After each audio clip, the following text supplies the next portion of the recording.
नमस्कार, मैं Kamlesh Kumar Rai. India versus Bharat उस सगुफे और जुमले का हिस्सा है जो चुनाव के आने के साथ ही बड़ी तेजी से सुनाई देने लगता है।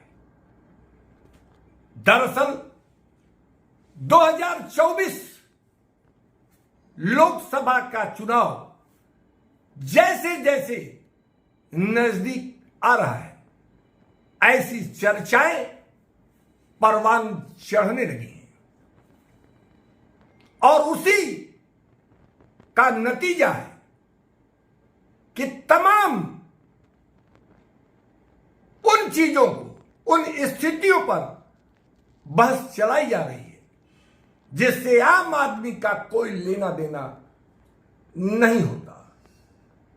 मसलन बेरोजगारी और महंगाई जैसे गंभीर जमीनी मुद्दों को दरकिनार कर ऐसे सगुफे चर्चाओं में लाए जाते हैं जिससे एक राजनीतिक माहौल अपने अपने फायदे के लिए बनाया जा सके। यह कोई नई बात नहीं है जो 2024 के चुनाव के नजदीक आने के साथ शुरू हुआ है। केंद्र में लोकसभा का चुनाव हो या राज्यों के विधानसभाओं का चुनाव होने की बात हो, जब जब ऐसी चुनाव की तारीखें पास आती हैं, देश में कभी मंदिर मस्जिद तो कभी अयोध्या में भव्य श्री राम मंदिर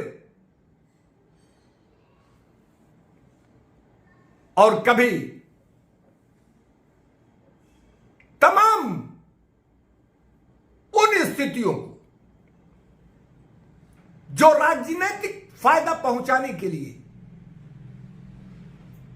जिस पर एक माहौल बनाया जा सके, बनाया जाता है। 2019 का चुनाव पुलवामा पर लड़ा गया। 2024 के चुनाव के पहले यूसीसी जैसे मुद्दों को बढ़ाया गया। लगा कि इसमें कोई खास दम नहीं है,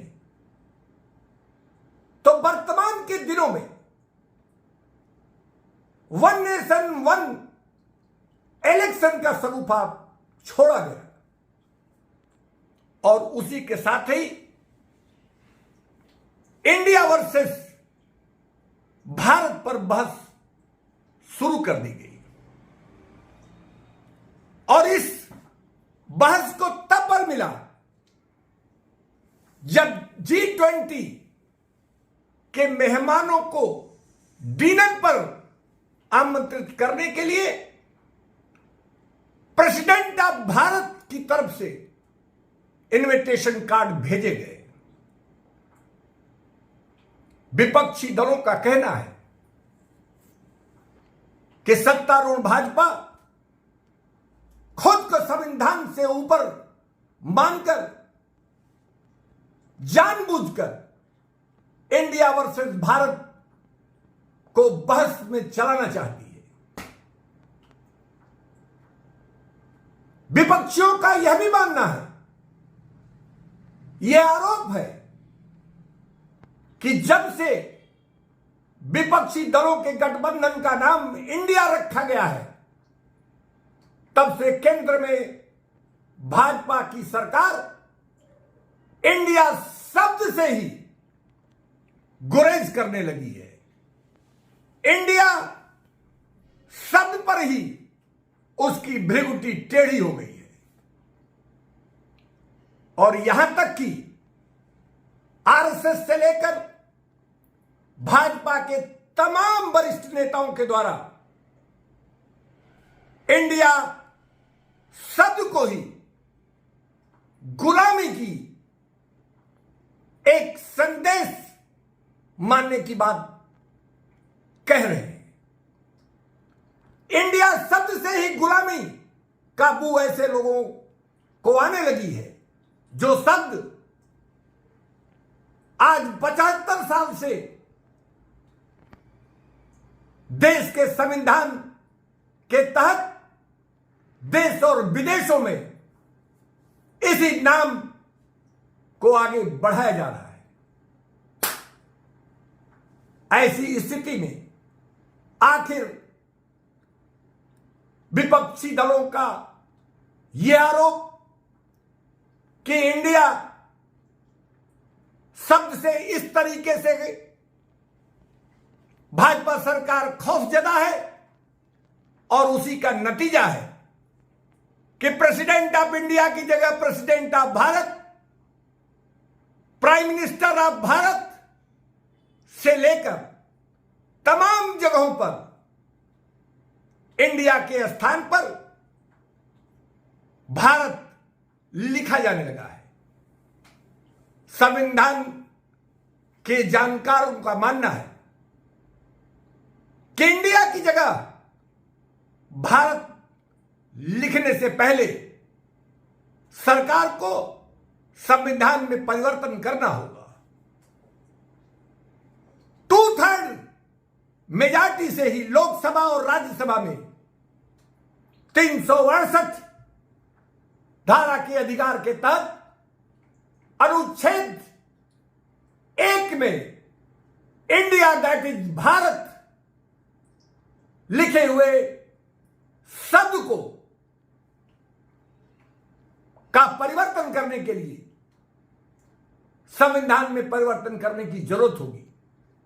यही नहीं, देश के आधे प्रदेशों के विधानसभाओं में भी इस प्रस्ताव को पास करना होगा।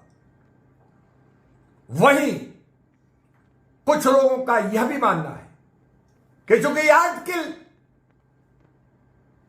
1 में इंडिया दैट इज भारत लिखा हुआ है, यानी कि इंडिया और भारत दोनों शब्द संविधान में हैं, ऐसी स्थिति में सरकार इस बात के लिए स्वतंत्र है कि वह कहां इंडिया और कब भारत का इस्तेमाल करती है। आने वाले दिनों में निश्चित रूप से यह एक गंभीर स्थिति जरूर बनने जा रही है, क्योंकि तमाम स्थानों से लेकर यहां तक कि नोटों में भी government of India, reserve bank of India जैसे शब्द लिखे हुए हैं। इंडिया गेट से लेकर स्टार्टअप इंडिया, खेलो इंडिया जैसे अनेक कार्यक्रम भारत सरकार के द्वारा चलाया जाता रहा है।